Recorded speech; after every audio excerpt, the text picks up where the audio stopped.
History happened everywhere. A random place, a random time, and a topic pulled from the hat. The challenge to find the fascinating, uncover the unexpected, and share the stories. You're listening to...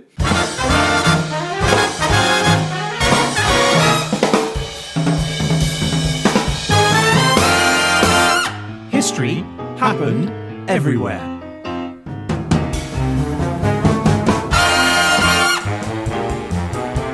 Hello, you're listening to History Happened Everywhere. I'm Pete Goddard, and I'm here with the ravishing, the rambunctious Ryan Weir. Hello, Pete. I just wanted to start by wishing you a very happy birthday. Thank you very much. So tell me, have you had a birthday cake? We did have a birthday cake yesterday. Did it have candles on it? There were some candles. How did it fit so many candles on that cake? We had to aggregate. You know, when you're drawing the dates on a wall in prison and it's 1, 2, 3, 4 and a bar across for number 5. Right. We did it in groups of 10 in this case. Okay. One candle represented a full decade of life. So, question for you: when do you make the wish, your birthday wish? Is it when you blow the candles out, or is it when you cut the cake? I believe it's whilst you're blowing the candles out. Okay. Now, I believe you're also supposed to blow them out in one breath. Yeah. So no, I did make a wish. I can't tell you what it is though, because otherwise it won't come true. Do you get a wish per cake then? I think you get a wish per birthday cake. That's true, because if you were to have several parties and each party you had a cake, do you get to make another wish when you blow those candles? Well, I think the terms and conditions of wishes that apply in this case are that yes, you can have as many wishes as there are people suggesting you make a wish whilst blowing out candles on your birthday cake. I just feel like maybe there's a loophole here that no one's realised. Endless supply of wishes. Well, if you wish for another cake, yeah, you're quids in, aren't you? Yeah. Isn't that the perfect gift for someone then? A cake? Because you're giving them not only a cake, which is delicious and cakey, but you're also giving them a wish. You don't even have to eat it though for the wish. That's a good point. You can just throw it away after you've blown the candles. In fact, do you even need the cake?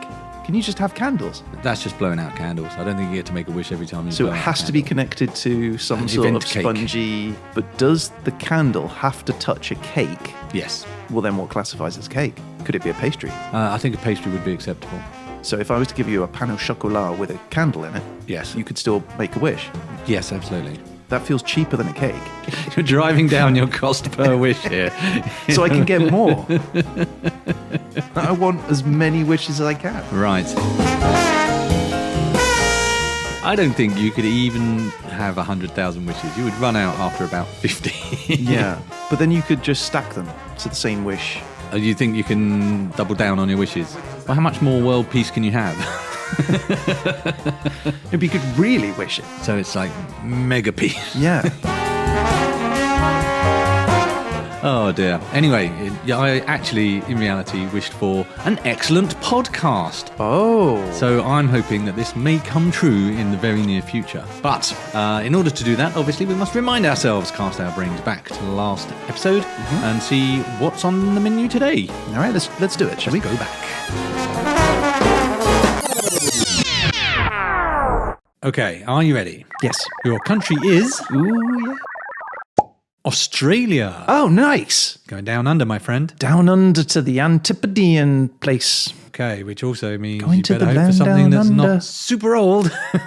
Oh, yeah. Okay, so your time is 1945 to present, so post-World War II. This is going to be a good episode. That seems to have rich pickings. And the topic... Well, actually, yeah, it depends on the topic, doesn't it? Well, yeah.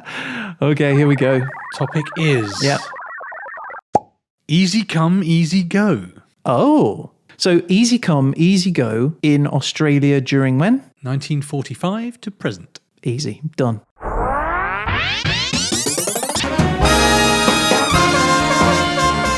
Right, so it is Australia time, known colloquially as the Great Southern Land, the Lucky Country, the Sunburnt Country, the Wide Brown Land, Down Under, Oz, Straya. It's got loads of names. I'm wondering about the Wide Brown Land. Yeah, that one struck me as particularly odd as well. But it is officially known as the Commonwealth of Australia. Ah. Yeah. Welcome to the world of kangaroos, of wombats, of Crocodile Dundee, of didgeridoos, tinnies, the Outback of Shrimp on the Barbie, Vegemite, Flaming Galahs, Ayers Rock, Nicole Kidman, Aussie Rules, Yowies, Bunyips, and Drop Bears. Yowies, Bunyips, and Drop Bears. Yeah. I feel we strayed from. I was with you up until Nicole Kidman, I think, and then we started to go off the path a little. It's all Australian stuff. Australia is an independent country comprising the mainland of Australian continent. It's the smallest continent in the world, by the way. The island of Tasmania and a number of sort of smaller islands all the way around the main body. It's the 6th largest country in the world. Wow. It's 7.6 million square kilometres. That's 2.9 million square miles. It is 14 times larger than France. That's that's a cracker. That's really big. It's really big. It's almost the same size as mainland USA. Wow. Most of it is sort of the deserts in the centre of it. It has tropical rainforests in the northeast. It has mountain ranges in the southeast. And of course, it's surrounded by huge amounts of coastline. 4 out of 5 Australians live less than 50 kilometres from the coastline. I suppose if it's all desert on the inside, then you probably would, wouldn't you? Population of around 26 million people. Canberra is the capital. It means woman's cleavage in the native language, and that's because the city is cradled between 2 mountains. So again, to I've be. got my image of the colonialist arriving and so saying, "What is this place?" And someone going, "Boobs." Saying, "We shall call this place boobs." Cleavage. Side note, Moomba, which is Australia's largest free festival, means up your bum in native language. So, Moomba, Pete. Indeed to you, my friend. Sydney, you'll obviously be aware of, it's the largest city. A lot of people think that's the capital. It is not. Canberra is. Oz facts. Oh, excellent. Couple of Oz facts for you. The world's longest golf course is in Australia. It measures more than 850 miles long. Wow, what is it, just all in one long straight line? Keep walking. It is home to 21 of the world's 25 most venomous snakes. So if you're going to get bitten by a venomous snake, it's more than likely going to be in Australia. And last Oz fact for you is that the humble wombat, it defecates square-shaped poos. Excellent. Square-shaped. Is that, to then use as building material or something? Yeah. Don't know why. I guess there must be a reason for it. I have an Oz fact for you. Tell me. It is physically impossible to be in the company of Australians for more than 2 hours without finding yourself accidentally doing the accent. Ah, yes. This is going to prove a problem throughout this episode. And we should do the usual thing of apologising in advance for our terrible accents. Okay, so do you want to hear the national anthem? I absolutely do. Well, it's good because I was going to play it anyway. I know, regardless of what I you figured said. I couldn't.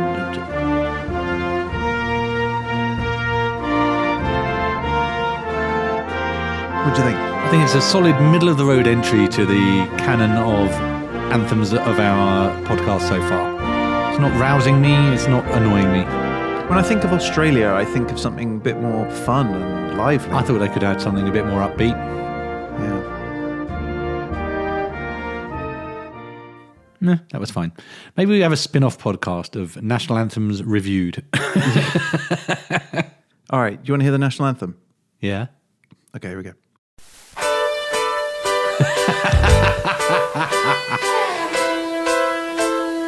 I knew it! Neighbors, everybody needs good This is much better. neighbors.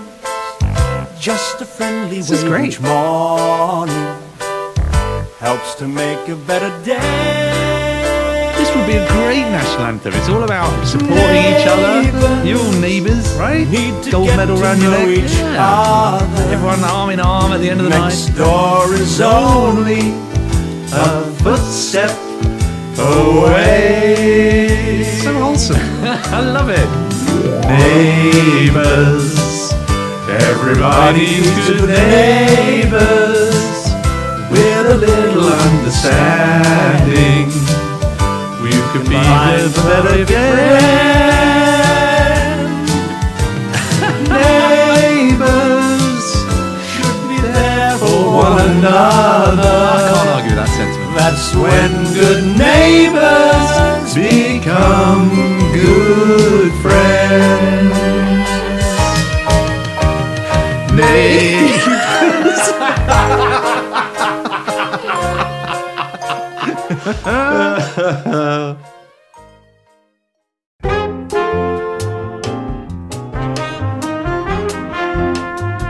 Okay, let's travel back in time, Pete. I can feel myself travelling. All right. 65,000 years ago, Pete, the first signs of human habitation. These are the ancestors of the modern-day indigenous Australians. They prefer the term the Aboriginal and Torres Strait Islander people. They are one of the oldest continual cultures on Earth. Wow. I suppose they found a good out-of-the-way spot and stuck with it. Absolutely, despite the snakes.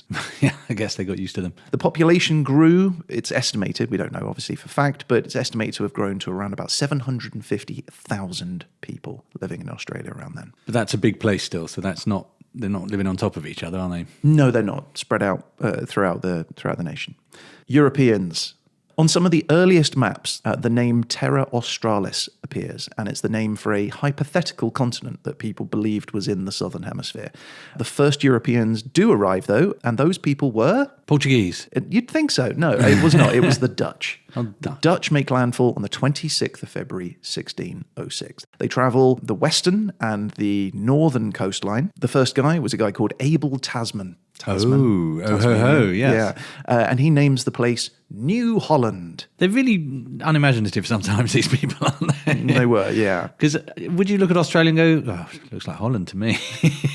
New Holland? Yeah, well, it doesn't stick. And the Dutch don't settle. There are some that are shipwrecked, and there are a couple of Dutch that are marooned, sort of just left behind. And so I guess they settle. I guess I'm Australian now. Yeah, exactly.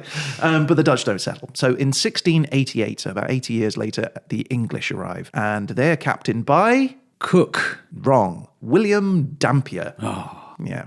1770 is when James Cook arrives, and he maps the east coast, and he calls that area New South Wales. Because again, it reminded him of the rolling green hills of his Welsh homeland. Yeah. So about 13 years later, 1783, the British lose their American colonies over in America, and so they send their first fleet to Australia, and they establish a penal colony there. 1788, the camp opens, 26th of January. It's now known as Australia Day. Most convicts convicted for petty crimes, they are assigned as labourers. There are rebellions, uprisings take place, but these are generally suppressed over the years. 1803, you've got colonisation spreading right across the country now. Settlements being established all over the place. 5 years later, 1808, there is a military coup known as the Rum Rebellion. Ooh. 400 soldiers grab Governor William Bligh. They shove him on board a ship anchored off the coast of Hobart for about 2 years. 1817, the word Australia as a name is now starting to be used officially. And 1827, Britain claims the whole Australian continent. In 1850s, there is a series of gold rushes. Loads of prospectors from many countries across the world all rush into Australia looking to make their fortune.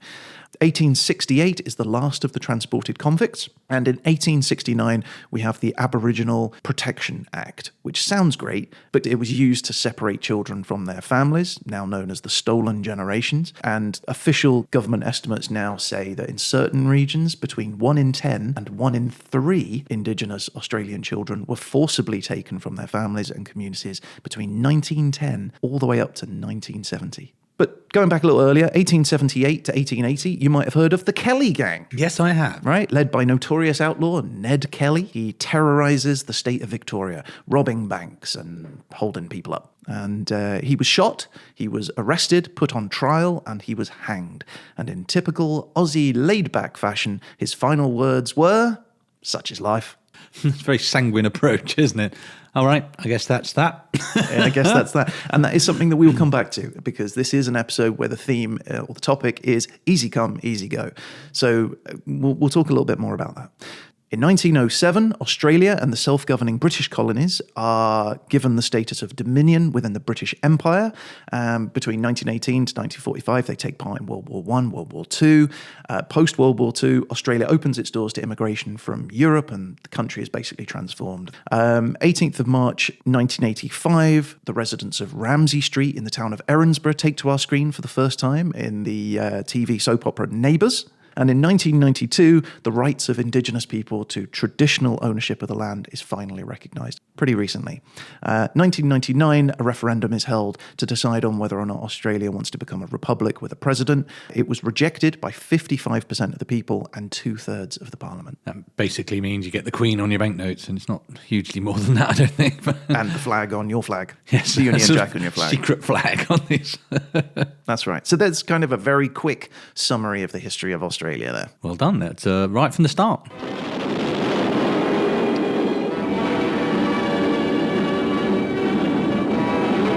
The first test of the atomic bomb in the New Mexico desert. The shattering overture to a new era in man's history. Awe-stricken scientists watched a column of smoke leap 40,000 feet into the stratosphere. For the future, the choice is peace or total destruction. The atomic age is here. Okay, let's talk a little bit about the atomic age. That is the time period that we're looking at. So 1945 to 2021. The atomic age describes the period of history following the detonation of the first nuclear weapon. And that basically just created a shift change in our culture.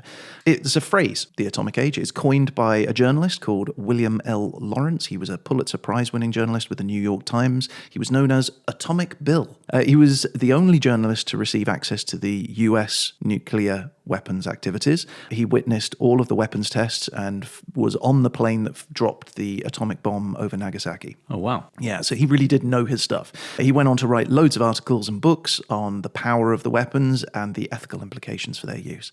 The first bomb, known as the Gadget, detonated on July 16th, 1945 in New Mexico. So it's a kind of a confusing subject, atomic power. It's seen as both the epitome of progress and modernity, the nuclear dream, power stations across the world. Fossil fuels were seen as being unnecessary in a world full of unlimited energy. The idea was that we would have an atomic future.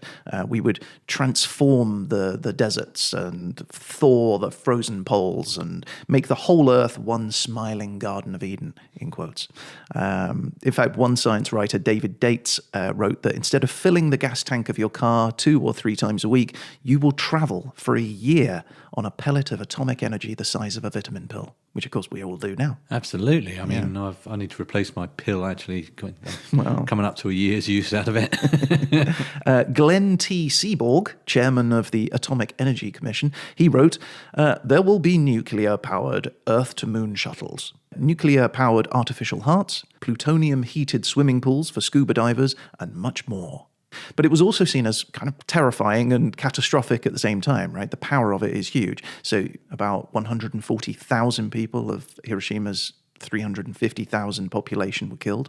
At least 74,000 died in Nagasaki. There has been Chernobyl. There is the nuclear arms race. Radioactive waste. What do we do with all this stuff? Well, once it's spent, still there is no viable way to permanently dispose of it. So really, it's just bury it. And even then, it remains extremely dangerous and will be radioactive for tens of thousands of years. Also the cost. Building just one nuclear power station can cost over $7 billion. So there's some sort of conflict between the pros and cons. It can really help transform our lives, but it can also be incredibly destructive. As of today, there are 440 nuclear reactors in the world. They provide 10% of global electricity. A quarter of those are going to be shut down by 2025 due to old age. After Fukushima in Japan, many nations have stopped entirely. In fact, Germany has said that they're not going to have any nuclear power stations by 2022. America has only opened one new power plant in the past 20 years. Yet, nuclear is the second largest source of clean energy after hydropower. So anyway, a renaissance apparently is underway. I was looking up what's the future beyond 2021, and there is a focus on nuclear.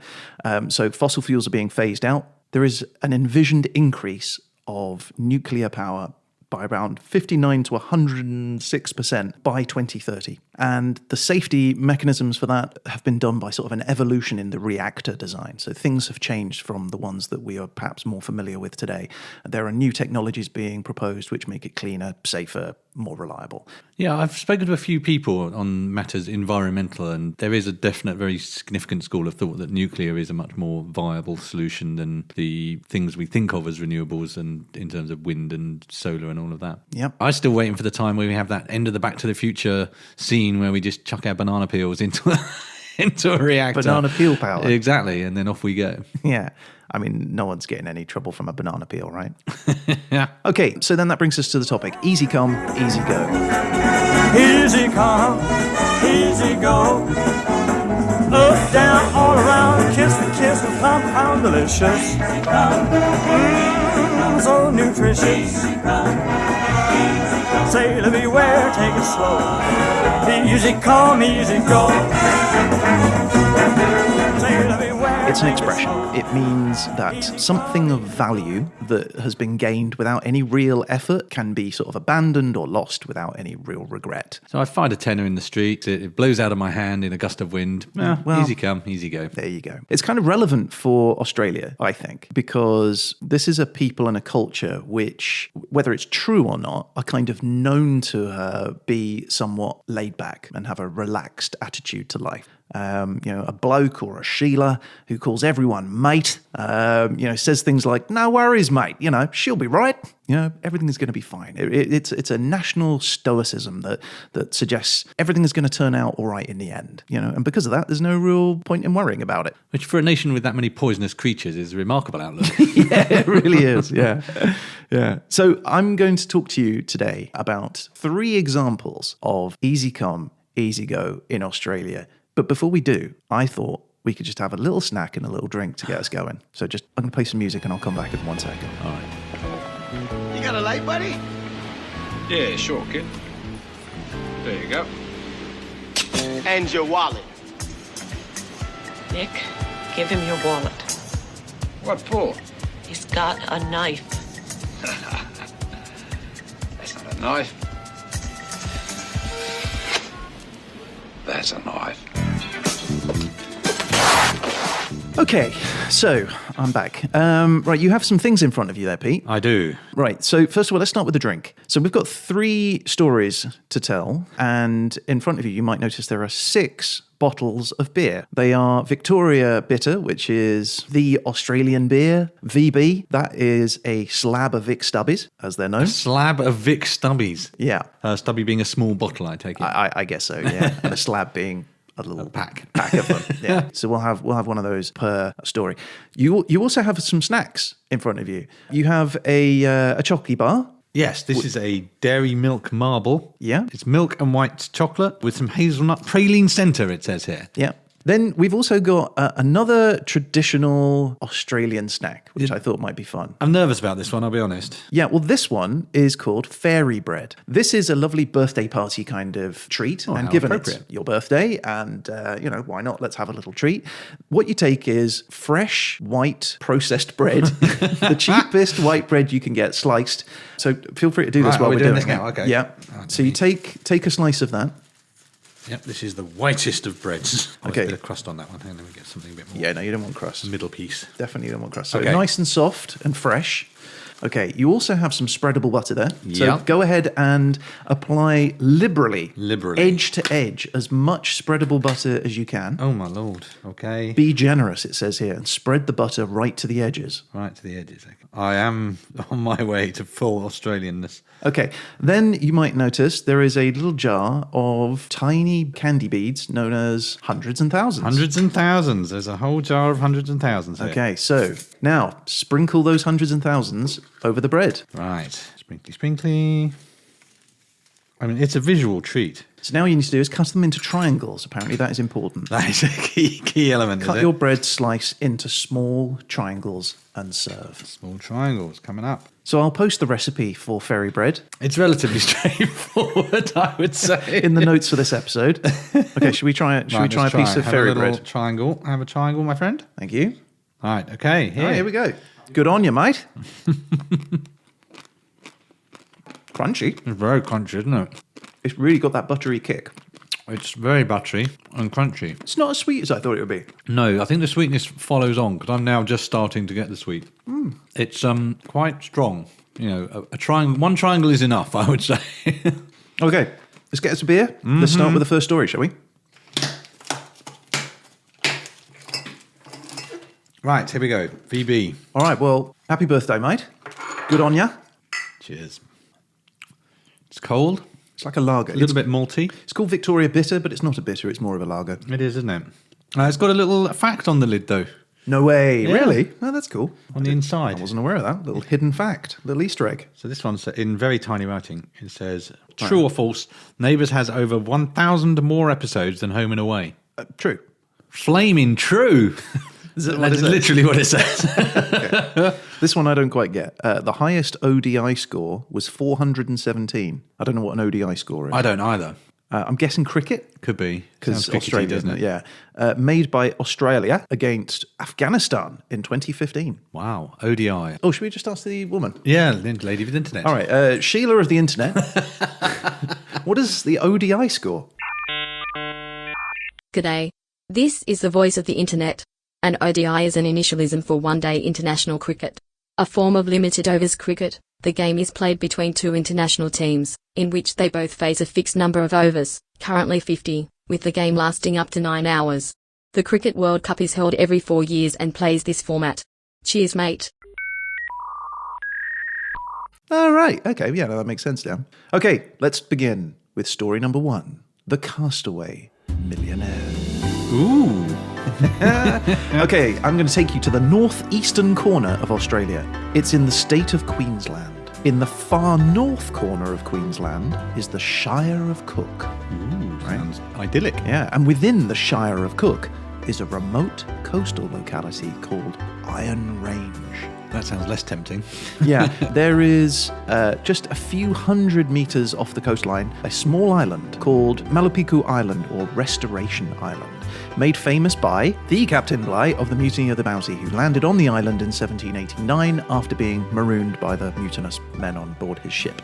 He named it Restoration Island because the oysters and the native fruits that he found there restored their spirits, so he said, and because they also landed on Oak Apple Day, the anniversary of the restoration of King Charles II. I love that Bligh, even after being cast adrift, and still has an eye to his monarchist beliefs. Today, because Restoration Island is a place of cultural significance to the traditional owners, the island is managed and maintained as a national park. Well, most of it is, because 1/3 of the island is leased to a man called David Glasheen. Who's David Glasheen? David Glasheen. He started life in the food industry. He quit and pursued a career in consulting, which brought him thousands of dollars a day. And he used that money to start a toy company with his brother. And they quickly built up a small fortune. In his private life, David falls in love. He gets married. He buys 3 properties. He has several children. Life is going well. Then, one Tuesday in October 1987, David wakes up to find that all 23 major stock markets have crashed. Known as Black Tuesday, Australia is experiencing the worst decline of them all, a more than 40% drop. The global stock market tanks, it crashes, creating a worldwide loss of around about $2 trillion. Companies around the world just lost their value overnight. Everyone is just selling their shares. And within days, his toy company is worthless. David Glasheen is no longer a multi-millionaire. And not only that, but David loses everything else. His wife, his children leave him. He can't afford the repayments on his houses. So what does he do? He could go back to consulting, but that's when he meets a woman called Lindy. And they share a dream. And the dream is to just get away from everything. And so they formulate a plan. And that plan involves living on a deserted island. So they start looking at all the unoccupied islands around the coast of Australia, and they narrow in on Restoration Island. David, ever the entrepreneur, he convinces some investors to fund his proposal to build a resort on the island. And a clause of that proposal is that he and Lindy would live there too. He didn't really care if the tourists came or not, or whether the resort got built or not. He just wanted to live on the island, and this was his means to be able to do it. So anyway, the investors, David, Lindy, they all travel to the island. They survey it. They draw up plans for like a 16-bedroom resort. And while they're there, Dave and Lindy both fall in love with the island. Plans are drawn up, including leasing the island, and planning permission is sought. Almost immediately, the plans are cancelled because there are complaints made by the people living on the surrounding islands. They're like, we don't want like a big resort on this island, and it has cultural significance to us. However, David Glasheen already has leased a third of the island, right? And so he and Lindy are like, well, we're still going, so bye. And so they move onto the island, and they move into an old World War II beach shack. And 22 years later, now aged, 77, late 70s, David's still there. Lindy left after a short while. It wasn't for her after all. So David just gathers bananas and coconuts from the island. He catches crabs, fish, and oysters. He has a fruit and vegetable garden. He brews his own beer, and he uses that beer to barter with fishermen for crayfish and for prawns. Once a year, he does like a huge supermarket shop on the mainland. So he uses those trawlermen to give him a ride to the city. And he spends a week there shopping before hitching a ride back to the island. He has solar-powered internet access. He has a cell phone and a small boat to travel sort of like that short distance, a few hundred meters to the mainland. And the only thing he says that he doesn't have is someone to share the island with. And in fact, he made international news with his romance search, with headlines like Robinson Crusoe searching for his woman Friday. Nice. Instead of his man Friday. I see what they did there. It's clever, right? Yeah. But life is not all blissful. He has to be very wary on the island. There is a crocodile, which he has nicknamed Boxhead, which appears on the island every now and then. It's a wounded crocodile who is bigger and a lot more aggressive than the others. And David is extremely careful around Boxhead, leaves him alone when he comes ashore. Well, yeah, I mean, I'd leave any crocodile, Boxhead or otherwise. Yeah, but Boxhead isn't the only visitor to the island. Russell Crowe has appeared on the island and has met with David. He stopped by whilst on his honeymoon. David Glasheen didn't recognise him. Obviously, he'd been on the island for so long, but he described him as a lovely man, a real nice fella. Oh, right.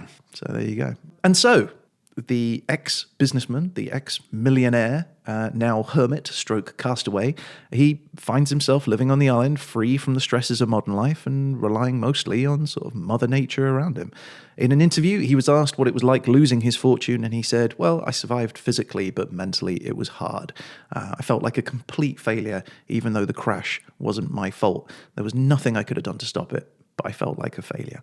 In another interview, he was asked what his proudest achievement was, and he said, to be able to experience a little bit of heaven on earth on my own island. I'm the luckiest bloke in the world to live here, and money is immaterial. I am contented and happy, and in the modern day world, that's a precious thing. He says that when he dies, he plans to give the whole island back to the indigenous people. Wow. Easy come, easy go. Well done, David Glasheen. It's a tale of recovery, isn't it? It's just a bit, yeah. It's but not a recovery of like, oh no, I'm going to get all my money back, but just I'm going to reboot this whole concept and go, actually, how do I measure success? Contentment. Contentment, absolutely. Yeah, finding peace. Did he find his partner in the end, or do we still not know about that? I understand he's still looking. Ah. So if you are interested... Handsome young podcaster could enter his life. Yeah, no, it does sound quite amazing. There's plenty of documentaries that have been made about him. So if you want to go on YouTube and just search for David Glasheen, you'll see images of him. He's quite the eccentric looking character. He's a big white beard. And I mean, he really does look like a modern day Robinson Crusoe. He looks like a guy who has been stranded on a desert island. I suppose he hasn't got a lot to dress up for or shave for, has he? No, not really. No. Right, the next beer. All right. So here we go. All right, so we've got our little fact. Australia fact. Beer fact. This is an unexpected addition to the game, yeah, wasn't it? Yeah, I'm loving it. All right, go for it. Okay, mine says, and it's in very tiny text. Yeah. Mitchell Stark bowled a ball at 160 kilometres an hour at the WACA in 2015. Fastest ever. Nice one. As of 2018, how many Aussies have won an NBA championship? 6. Are you kidding me? No, that's exactly the answer. No way. I mean, that was an amazing guess. You said it with such certainty as well. I was like... It was a total guess. It was 6. That's amazing. Well, I know a great deal about Australian basketball. I'm flummoxed. That was amazing. 6. You just said it outright. That was pure chance, I'm afraid. Amazing. There you go. Oh, mate. All right. Well, cheers. Cheers.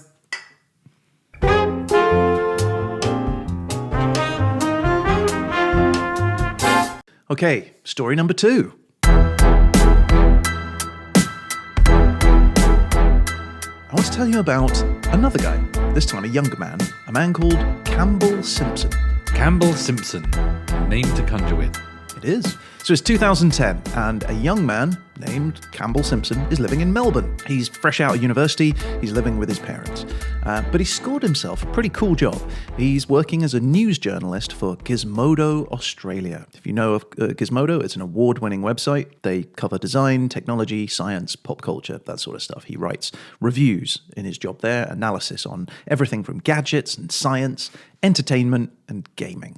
It's a pretty cool job for a young man, right? Sounds like a great starter. I'd love to have had a job like that. Right? Among the stories that pass by his desk, of which there are many, is something that catches his eye. And it's a new and exciting thing called Bitcoin. So what is Bitcoin? Well, he's reading about it and he discovers that Bitcoin is a type of money. It's computer-generated money, often described as a digital currency or cryptocurrency. It's like an online version of cash. You can use it to buy products and services. Now, that's not new. There are lots of things other than money which we consider to be valuable, like gold and diamonds and such like that. The Aztecs even used cocoa beans instead of actual coins.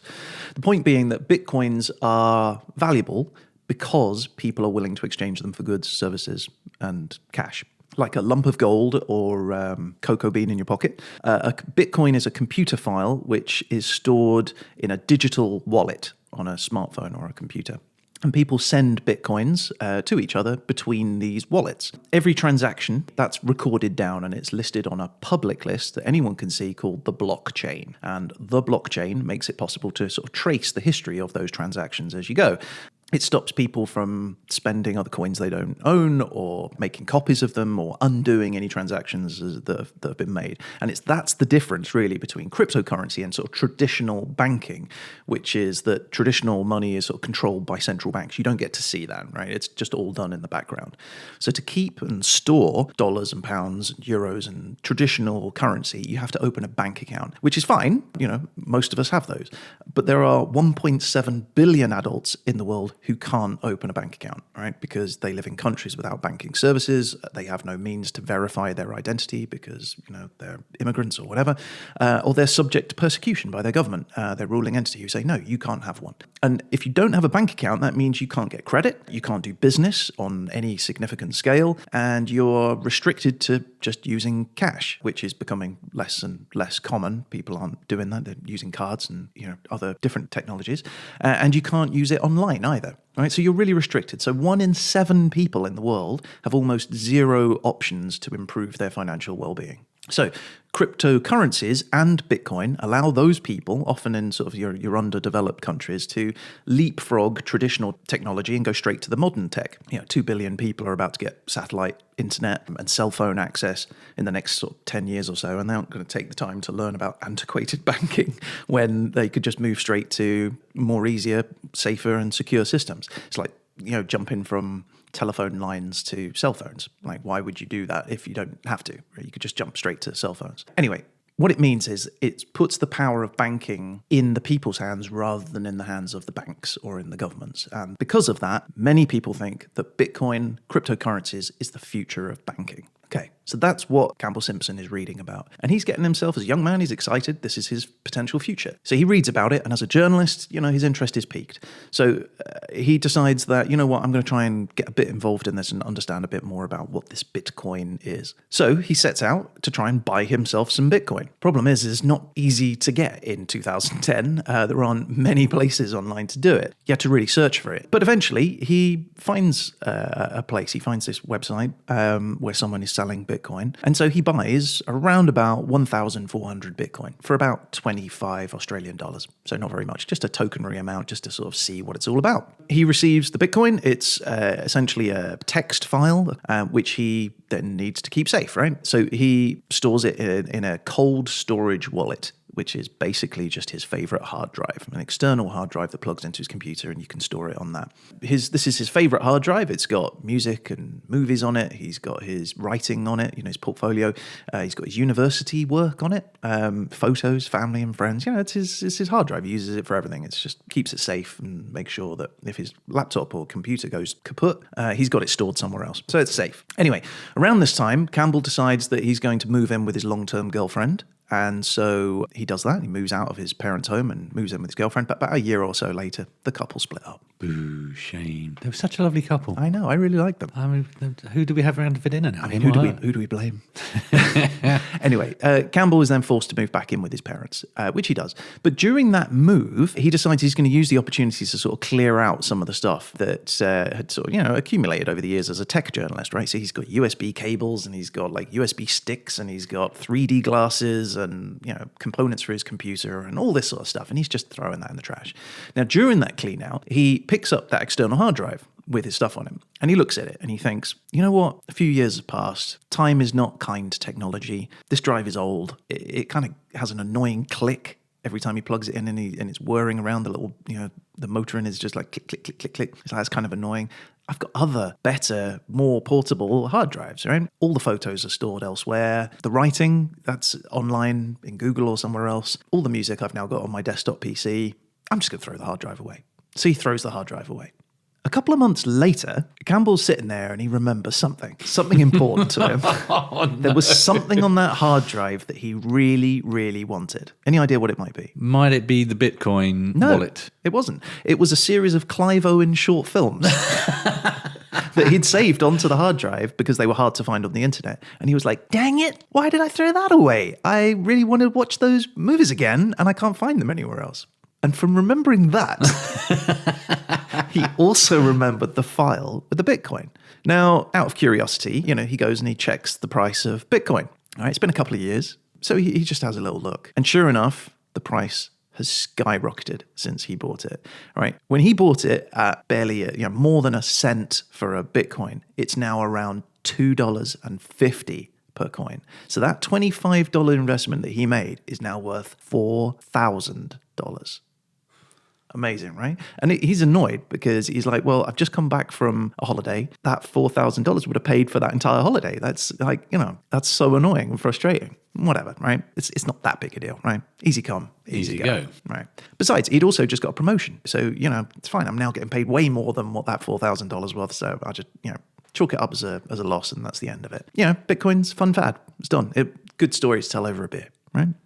But Bitcoin didn't stop at $2.50 a coin. It continued going up. In 2013, just a year later, the highest price for one coin was $1,242 per coin. Remember, he had 1,400 of these coins. In May 2017, it passed $2,000 per coin. In November 2017, so just a few months later, it passed $8,000 per coin. And a month later, in December 2017, it passed $19,000 per coin. That's $26 million. Ouch. He would have had.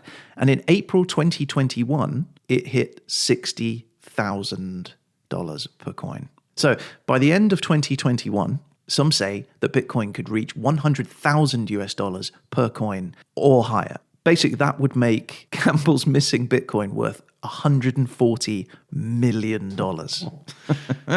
So Campbell told his story in a post on Gizmodo. His friends and some strangers got in touch and were like, hey, look, maybe you can actually find that hard drive. So, some was suggesting that they go and search the landfill for it. Apparently landfills are often well-organized. Councils will have them coordinated by time and date and location. So if you were to call the tip or the council and say, look, it was taken at this time from this area, they might be able to pinpoint more specifically where it is.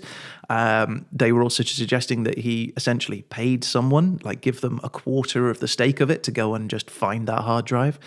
But, Campbell's a bit more realistic about the prospects. And so he's sort of written it off. He says that his exploration with digital currency is over. And I'll end with a quote from him. When I remembered that I'd thrown away my Bitcoin stash, I was a little bit pissed off. But honestly, as far as I'm concerned, my stash of coin is gone. I've learned my lesson, whatever it is. I don't even especially want to find those Bitcoin. I'm really happy with my life at the moment. I don't need them. I'd like them, sure, but I don't need them. This isn't trying to get philosophical, the real value was in the friends we made along the way or some crap like that, but just to say that I've come to terms with losing those Bitcoin. That chapter of my life is over. Nice. Another good story of recovery, really, and acknowledgement of the value. Because realistically, had he not thrown it away, he would have sold it at 4,000 anyway. He would have paid for that holiday, and that would have been nice. And he'd still be saying the same story. If I hadn't sold the Bitcoin, I would be 100 millionaire by now. So I think losing it sort of did him a favour in a way. There you go. You never know, right? Wow, what a terrific guy, though, to be that sanguine again about such a... It's not even a loss, really, is it? It's $25 is what he lost. He lost $25, but he could have had more. Yeah, and I think that's the thing that makes people unhappy, that focus on what you could have had. Yeah. And that is that way madness lies, really. You could have had this. Well, yeah, but you don't. So what are you going to do?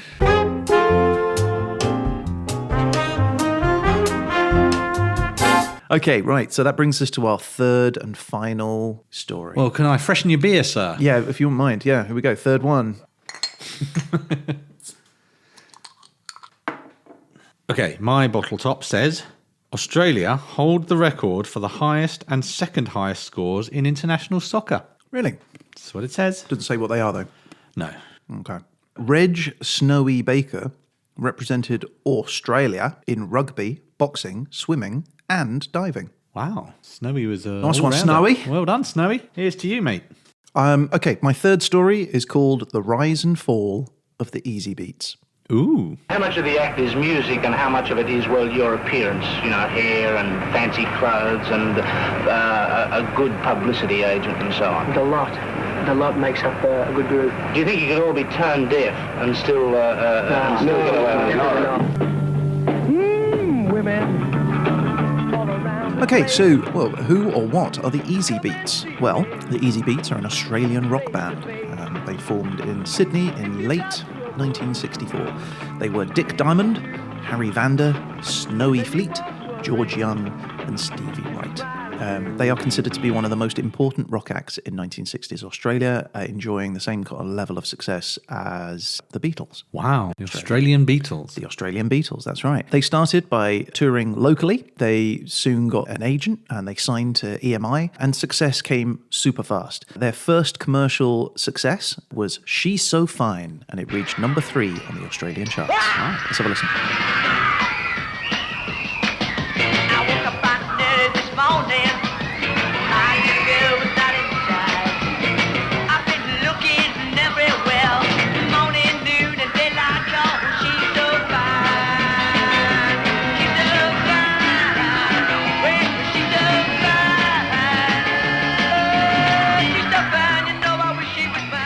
Go. That was She's So Fine. I enjoyed that. It sounded like someone trying to recreate a 60s sound.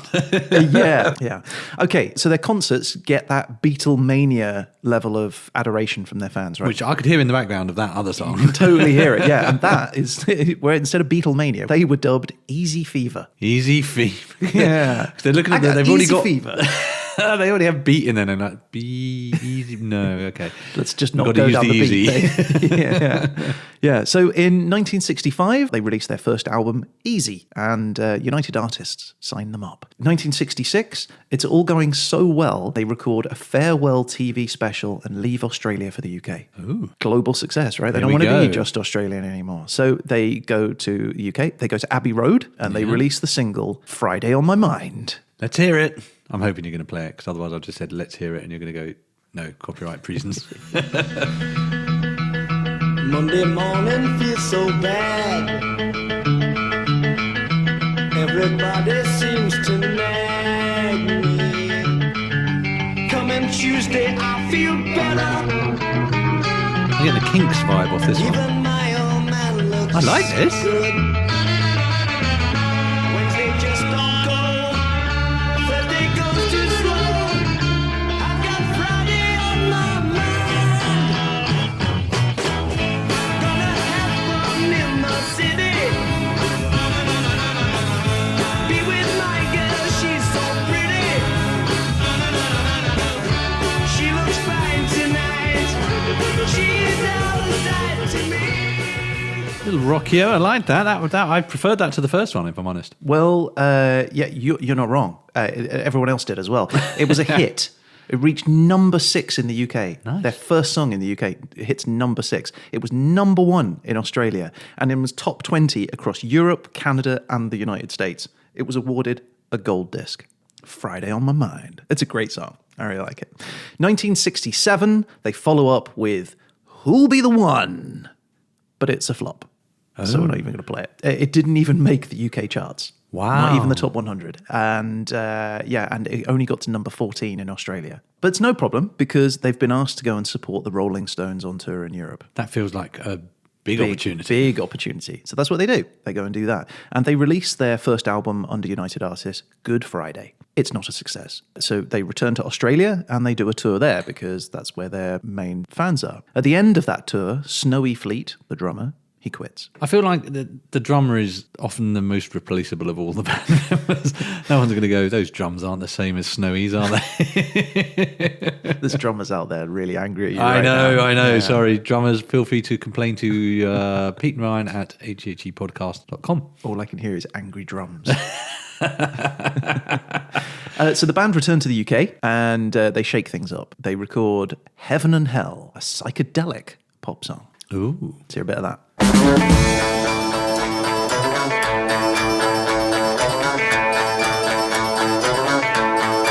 I like this. Strong open. Is knowing that your face has gone red, discovering someone else in your They're really bed. tracking the beats, aren't they? Baby, this kind of love's bringing down this man. You've got me going between heaven and hell. The ups and downs of you's got me so I can stand up and yell. You did me wrong, but I know you. Still ain't noticed good that you're out of sight. Heaven and Hell, there, by the Easy Beats. You like that one? I enjoyed that. Yeah? It had, as I was saying, it's very much tracking the Beatles in the evolution of their sound, isn't it? It did, yeah. No one liked that one. It was banned by the BBC and didn't even make the UK charts. Really? Yeah, banned because of the lyrics. In the US, it was retitled as just Heaven because they didn't want to put the word hell in it because that was what was upsetting people. And they replaced some of the lyrics. You might have heard in there, discovering someone else in your bed. They changed that for the American one to discovering that her love has gone dead. Right. That seems like not a bannable offence to me, but maybe I'm not a 1960s broadcasting guru. Right, well, those were bannable offences. It was sufficient that they were able to ban it, and even those changes in the States means that it still doesn't even chart. Wow. And that's a shame, because I thought that was pretty good. Yeah, well, I think this is the thing. Time has been kind to the Easy Beats. Anyway, so the band go on tour in America, and they record another flop song. They return to London. They change things again. They go away from that psychedelic pop kind of thing, because obviously that didn't work, and they start recording more soft pop records like they did before. And it kind of works. Like a lot of their hardcore fans are like, why have you gone back to where you were? And so they lose those guys as well. But in 1968, Hello, How Are You? Gets to number 20 in the UK.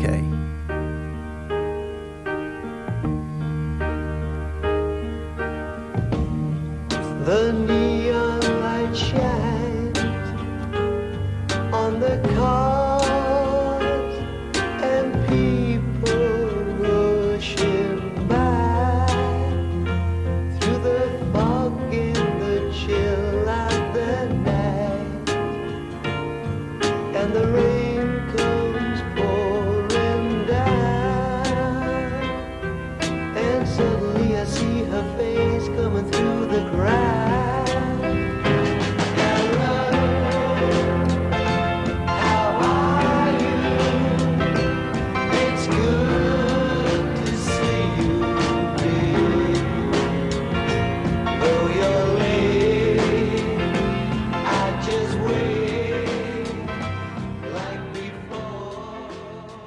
End of the night vibes there in a Right? big way. It's got a bit of a Hey Jude feel to it. But I'm digging it, man. I think it's great. So that gets to number 20 in the UK. So they record a second album, Vigil, and it's a flop.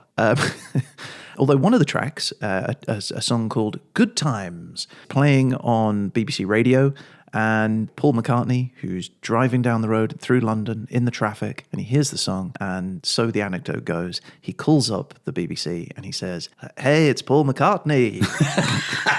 I'm one of the Beatles." That was pretty good. I'm buying just go it. with So it. Keep going. "Play it again, will you?" And they did. And so they put it on repeat just for Paul McCartney to listen to while he was driving in traffic. And this is Good Times. And I think it's probably my favourite. Mary, Mary, you're on my mind. Folks are going and a place will be mine. Mary, Mary, wanna be with you. And this is what I'm gonna do. I'm gonna put a call to you. 'Cause I feel good tonight. Everything's gonna be right. Right, right, right. I'm gonna have a good time tonight. Rock and roll music gonna play all night. Yeah. Come on, baby, it won't take long. Only take a minute just to sing my song. Rollin', gonna be with Jim.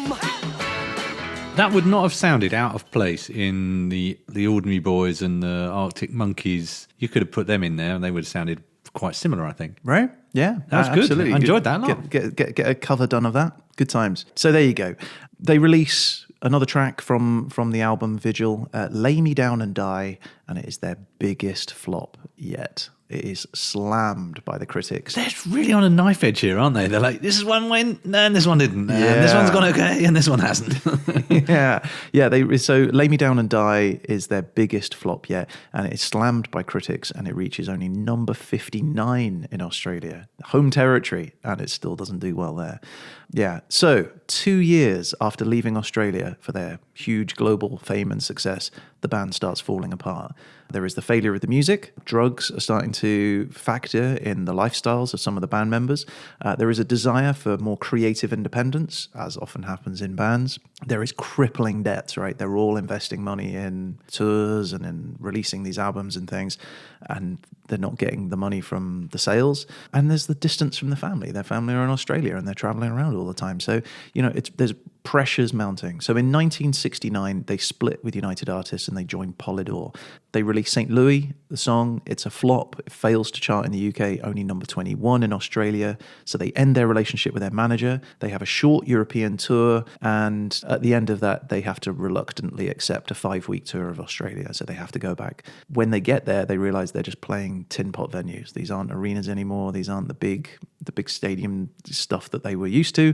And in November, they make a television performance in New South Wales, which is interrupted by a hostile audience and is cancelled after only 20 minutes. Oh, my Lord. Yeah. I didn't think they were that bad. The band break up with no official announcement, and so that was the end of the Easy Beats. You could say that fame for the Easy Beats was easy come, easy go. That was a tale that you only hear in pop music, the sort of you either win or you lose, right? You don't hear about these people. They were just, no. Could have gone one way or the other. It wouldn't have taken much just to tip them into, I love the Easy Beats. I've always been a fan. Right? Into legendary status. Right. Yeah. And certainly listening to the songs, there was nothing there that made you go, well, it wasn't very good, was it? It was good stuff. Good stuff. Now, I hesitate on this one because I was like, they were famous for a while, right? So was it really easy come, easy go for the Easy Beats? And I felt a little bit awkward about bringing this one to the table. But they are called the Easy Beats, which helps you. They are. And I do have another story about the Easy Beats. Ooh. So I know we said we only had 3 stories, but here's a 4th one. Okay, this one's called The Lost Documentary. There's a heaven, there's a hell. And I think that when people listen to this song, they'll get the right idea from it. They can hear from themselves that there's a heaven and there's a hell, and both parts of this song convey the right mood. In 1967, Australia's national broadcaster, ABC, the Australian Broadcasting Corporation, they commission a TV documentary about Australia's favourite band, and they want it screened later that year in 1967. So they hire a young filmmaker, a guy called Peter Clifton, to document the group. So Clifton goes over to the UK, he meets with the band, and he's like, look, I want to focus on the writing and the recording of your next single, Heaven and Hell. So they start recording and they capture all sorts of footage. It's mixed with sort of fantasy sequences and interviews with the guys, that sort of thing. So Clifton finishes the shoot, he edits the film, and he calls it Between Heaven and Hell. Now we know that Heaven and Hell has had issues before, and sure enough, ABC take issue with the title. And they're like, hey, look, can we just change the title? And so Clifton comes back and he's like, fine, I'll name it after one of my favourite poems. So he names it Somewhere Between Heaven and Woolworths. So I just couldn't think of a more 60s sounding documentary than Somewhere Between Heaven and Woolworths. But ABC didn't like that either, right? Oh, yeah, I can see why. Yeah, well, they felt that it was too close to the Woolworths company and therefore in breach of anti-advertisement. They're not allowed to advertise. They're just not allowed to advertise, yeah. And so ABC comes back and suggests that the film be retitled to Easy Come, Easy Go. So Clifton agrees, and he sends the colour negatives to Australia from the UK to be processed into black and white, because that's what they were using on the TV in those days. So they had the colour footage, but then he sent the negatives to Australia to be processed into black and white for the TV. But during that processing, in the lab, an accident occurs. Basically, 2 entire sequences of the film are entirely destroyed. That reduces the 1 hour runtime of this film to about just under 30 minutes. ABC are not impressed. They're like, we've paid for an hour's documentary. We've only got like scraps of a documentary here, so they just cancel the entire project. So the documentary never gets aired. So what remains of the 30-minute black and white print, well, that's still available, right? No, it goes missing. So they haven't got any of it out. Even the remaining bit goes missing. And according to Clifton, his partner and him, who were doing the producing and editing, a guy called Peter Ryan, they had, in quotes... Peter Ryan? Yeah. Do you know what? I didn't even notice that. Yeah, Peter Ryan, yeah. They had thrown out all the film components while they were in London, and they've never been found. Oh, man, now I really want to watch that. Well, 40 years later, it's September 2009. Author John Tate is researching a biography on Vanda and Young, 2 of the Easy Beats, called Vanda and Young. He learned his lesson about titling for the ABC. Yeah. His research partner, a guy called Mike Griffiths, discovers there's a rock film festival in San Francisco called Friday on My Mind, Beat Group and British Invasion on Film. And so he's investigating that. And as he gets further, he realised that the programme for the festival includes a screening of the Lost Easy Beats documentary. So he's like, what? So he gets in touch with the festival owners, like this movie distributor called Oddball Film and Video. And they specialise in rare rock films. Apparently that's their thing. Anyway, he knows how valuable that film is, right? So Griffiths gets in contact with Peter Clifton, the film director, and Oddball about retrieving the lost film, and they agree to hand it over. So the 16mm print, the original print, is returned to Clifton in Australia for restoration by the National Film and Sound Archive. How the film made it to the US in the first place still remains a mystery, by the way, other than someone nicked it and took it, but it's besides the point. And Easy Come, Easy Go, the Easy Beats documentary was finally screened at the Sydney Film Festival in 2012 and at the St Kilda Film Festival. It was released on DVD in September 2015 and is now available to stream on Amazon Prime. Oh, awesome. Yeah. Oh, that's a great story. Easy come, easy go. Easy come back. Easy come, easy go, easy come again. Oh, that was good stuff. And a happy ending. I like that. Yeah, I wanted to end on a more positive note for the Easy Beats. So do we know how the Easy Beats are doing today? We do. So Vanda and Young, after the band split up, they work together. And so they pay off their debts from the Easy Beats by writing and producing several hit songs, including, and you might recognise this one. Love is in the air. No way. That's awesome. Everywhere I look around. Love is in the air. Every sight and every sound. Oh, that's great. Love is in the air, yeah. And they also worked to write and produce the first 6 AC/DC albums. Oh, wow. Yeah, they were George Young's from the Easy Beats. His younger brothers were in the band. Oh, no. So they were in AC/DC. Yeah, Stevie Wright from the Easy Beats, he went into theatre And he, after the Easy Beats broke up, he took the lead role in Jesus Christ Superstar and then had a short but somewhat successful solo singing career. Snowy Fleet, the drummer, he became a successful builder in Perth and now runs a rehearsal studio. And Dick Diamond retired from performing after just a few years singing in local pubs. Right. Oh, wow. So there you go. That is Easy Come, Easy Go in Australia during 1945 to present day. That was a terrific job, my friend. I've thoroughly enjoyed that. That was Easy Come, Easy Go. You gave me beers and a culier bread snack. Fairy bread, and, we haven't eaten the chocolate bar. Oh, yeah, let's have a little... Let's eat some chocolate Whilst bar. I congratulate you on your excellence. Should we do that while we dozelate? We should do that, yes. I will prepare the chocolate and you prepare the dersolation. All right, I'll switch it on now. Okay, I'm getting the marble chocolate. Oh, did you hear that noise? That doesn't sound normal, does it? It's probably it's just preparing something excellent for me to research. Oh, that could be it. Yeah, the noise of excellence, impending excellence. I do love this machine. When it works, it purrs beautifully. I know, and the brass is all polished up nice. Yeah, you noticed that. Yeah, I got did. the Brasso out. Yeah, gave it a good old rub. Good to see that. But in like future, rubbing if you the could not knobs. use Brasso and use Goddard's silver polish, that would be much preferable in Just terms goes of in my your family fortune. Okay, right, here we go then. So, Pete, can I have a little bit of chalk? Yes, you can. Here's your little bit of chalk. Oh, it is marble effect. All right, it's good. Look at that. White on top, brown underneath. Hang on, can I? That's good. Okay, so, oh, that's tasty. I love chalk. I mean, just a chalk, right? Praline. That's good. That's tasty. tasty. Nice one, Aussies. Oh. Okay, so from Australia, where do we go next? Okay, let's hit the button and find out what your country's going to be. Do it. Okay, and your country is Jordan. Oh, that's all right. Jordan, yeah.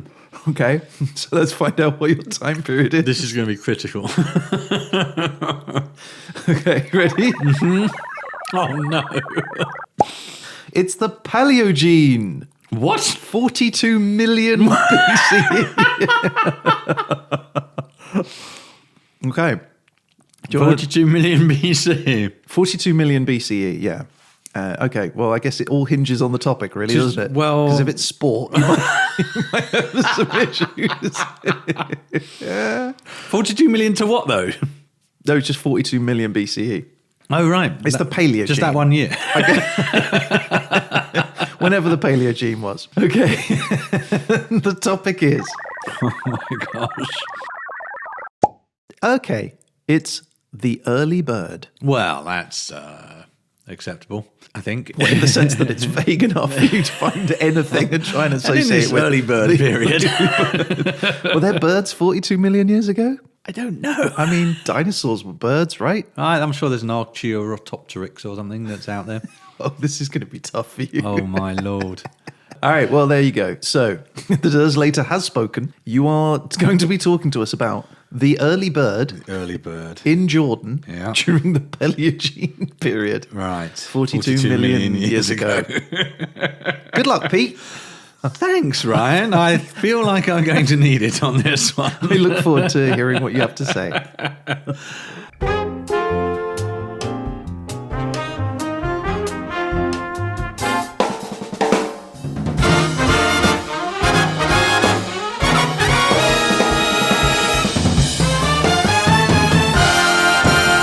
That is our show for this week. It really is. Thank you so much for listening. If you'd like to get in touch about any of the things we've talked about, if you're an Easy Beats fan and you want to make your voice heard, do get in touch with us. We'd love to hear from you guys. You can reach us on our social media or through the website, which is hhepodcast.com, or you can email us at peteandryan@hhepodcast.com. We'd love to hear from you. You never know, you might end up featured on a future show. And one way to definitely feature on a future episode is to rate and review the show on Apple Podcasts. It's your recommendation that really helps bring the show to new listeners. And, you know, if you think of anybody else that would really like to listen to the show, send them a quick message and just say, hey, listen to this. Also, if you're on TikTok or Instagram or Facebook or Twitter, you can find us at HHE Podcast. And if you subscribe to any of those, you'll get a little alert that tells you when we've done one of our 1 minute animated HHE bites. Yeah. And we'll be back again soon with The Verdict, where I will be graded, hauled across the coals by the mighty judge, Lord Dursley, who will take his time to eviscerate me on all the facts that I've clearly got wrong. Although I have to say, I thought your pronunciation of nuclear has been impeccable throughout the episode. I've been practicing all week. In the meantime, if you can't get enough, and who could blame you, got the back catalogue of episodes, which you can find in your podcast app, in YouTube, or you can come to hhepodcast.com, and they're all there. So a huge thanks to Ryan. You've been amazing. Thanks, Pete. And I guess that's it. All that's left to say is... You've been listening to...